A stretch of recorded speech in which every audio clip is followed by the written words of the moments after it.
Bonjour et bienvenue dans l'entretien de France 24. Mon invité aujourd'hui n'est pas seulement un géant des lettres italiennes, il est aussi l'un des plus grands théoriciens de la littérature aujourd'hui, l'auteur d'une œuvre impressionnante, à la fois savante et populaire, puisqu'elle a rencontré un succès phénoménal dans le monde entier et qu'elle est dédiée au plaisir de la lecture. Alors on pourrait citer tous ses romans, depuis Le nom de la rose, qui est devenu un film de Jean-Jacques Hano en 1986, jusqu'à Bodolino, en passant par Le pendule de Foucault. Umberto Eco, bonjour. Bonjour. Merci d'être avec nous. Votre 6e roman, Le cimetière de Prague, vient de paraître aux éditions Grasset. C'est un roman historique dans la lignée du Nom de la rose, sauf que cette fois-ci, vous nous plongez dans les sombres secrets de l'Europe du 19e siècle. Un roman foisonnant, avec une multitude de personnages, d'intrigues, de tiroirs, de théories. Un roman qui est écrit un petit peu à la manière des romans, des feuilletons de l'époque.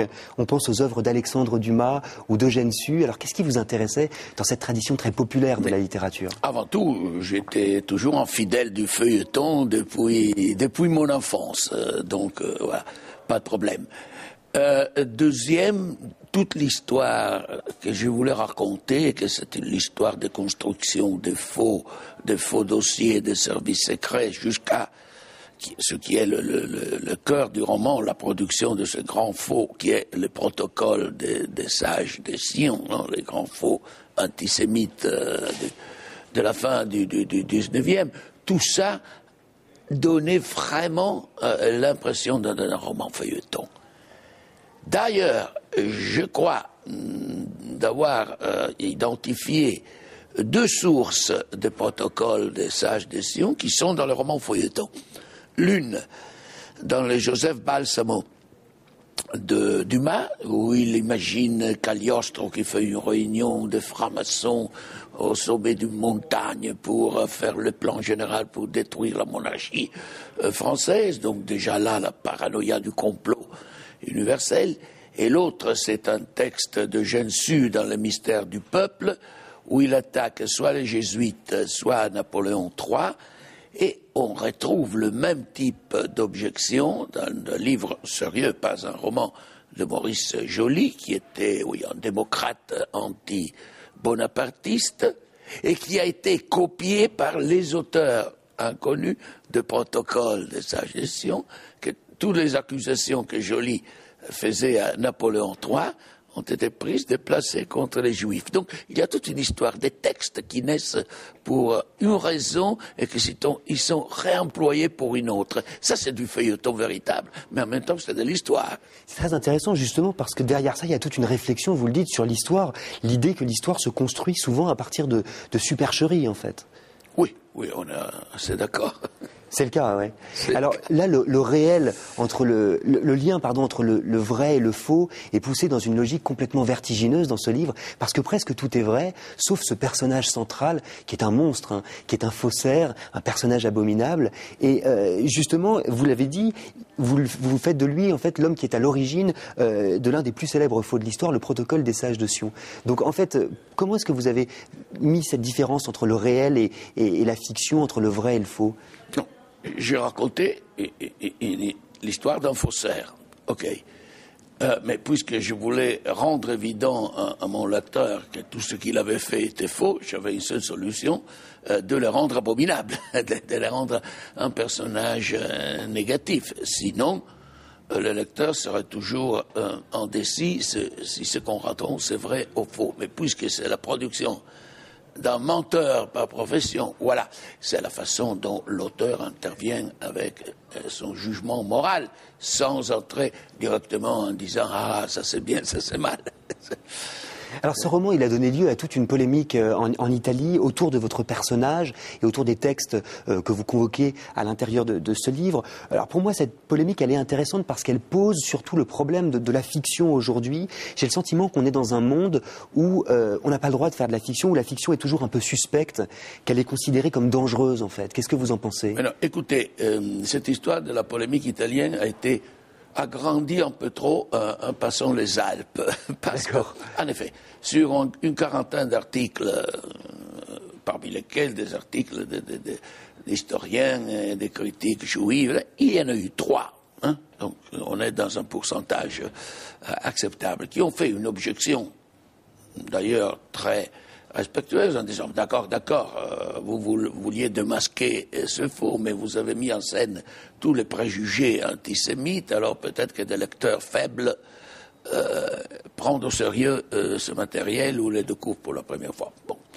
À part que, comme quelqu'un a déjà dit, un auteur ne peut pas répondre de la stupidité ou de la perversion de ce lecteur. Il y a toujours des lecteurs faibles qui prennent comme opinion de l'auteur ce qui sont les opinions des personnages, etc. Ma véritable réponse, c'est que tout ce matériel-là, même un enfant de 10 ans peut le trouver sur Internet, dans tous les sites antisémites et négationnistes. Donc, c'est du matériel malheureusement public.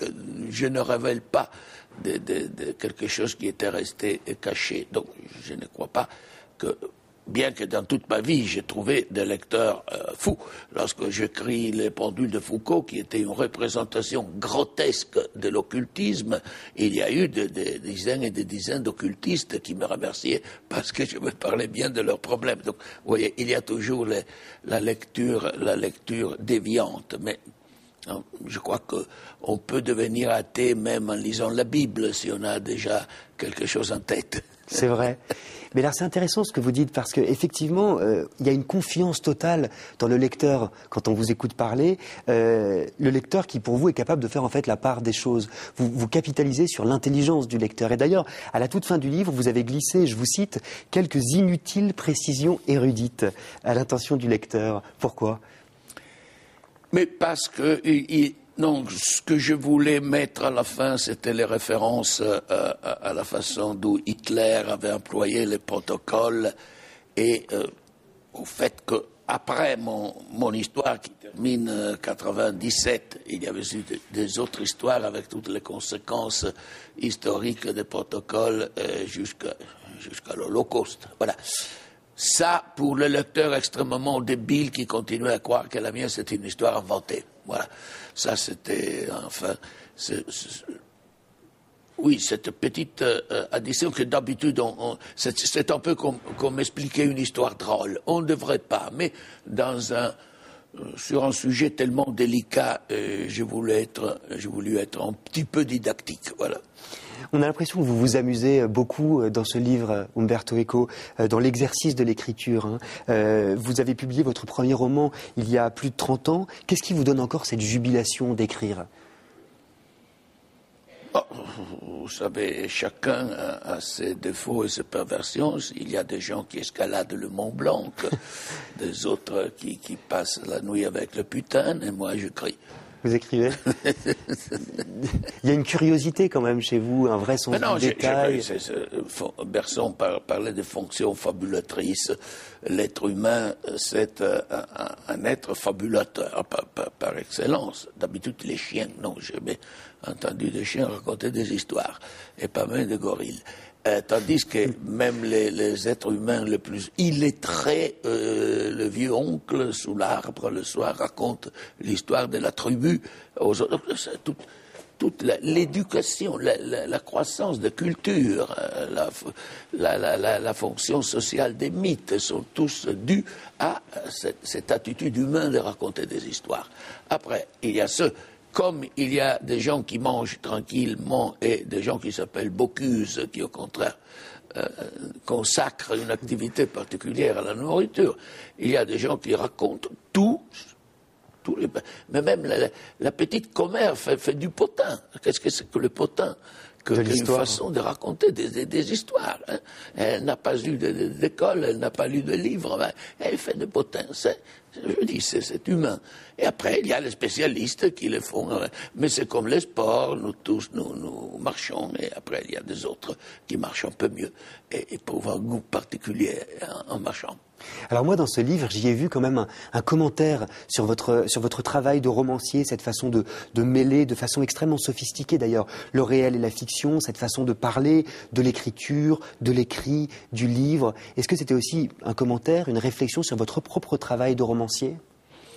Mais vous savez, une des caractéristiques du roman qu'on appelle postmoderne, bien que je ne sache exactement qu'est-ce que ça signifie. Mais en tout cas, c'est l'attitude métanarrative. Donc, le livre parle toujours de soi-même, mais ce n'est pas quelque chose d'extrêmement nouveau, parce que, vous savez, même dans le roman du 18e ou du 19e, très souvent, l'auteur parle au lecteur. Il lui dit, mon cher... Et donc, il fait une réflexion. Sur la matière narrative. Alors, évidemment, dans la littérature contemporaine, cet aspect est plus fort, est plus poussé, est plus intentionnel, etc., etc. Mais, je veux dire, ça fait partie de la bonne narrative, la réflexion sur elle-même. Ce qui distingue, enfin, la narrativité du mensonge. Et donc, la fiction du faux. Hein? Le faux, c'est mensonge. Voilà, je vous dis que là, il y a un éléphant, c'est pas vrai, c'est faux. Tandis que si je vous raconte une histoire, il y avait une fois un éléphant, je fais semblant qu'il y avait un éléphant, vous faites semblant de me croire. Hein? Mais alors, vous voyez qu'immédiatement, il y a ce clin d'œil entre le narrateur et le lecteur. Nous sommes d'accord, on est en train de rigoler, ne me prends pas trop au sérieux, mais tu peux même pleurer sur le destin du personnage.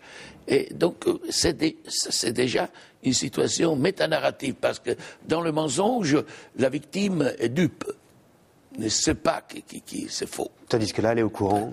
Tandis que dans la fiction, elle est au courant. Donc, c'est déjà un tennis mental très compliqué. Bien, merci beaucoup, Umberto Eco, d'avoir été avec nous. Je rappelle que votre dernier roman, Le cimetière de Prague, vient juste de sortir aux éditions Grasset. Merci d'avoir regardé l'entretien de France 24. L'information continue.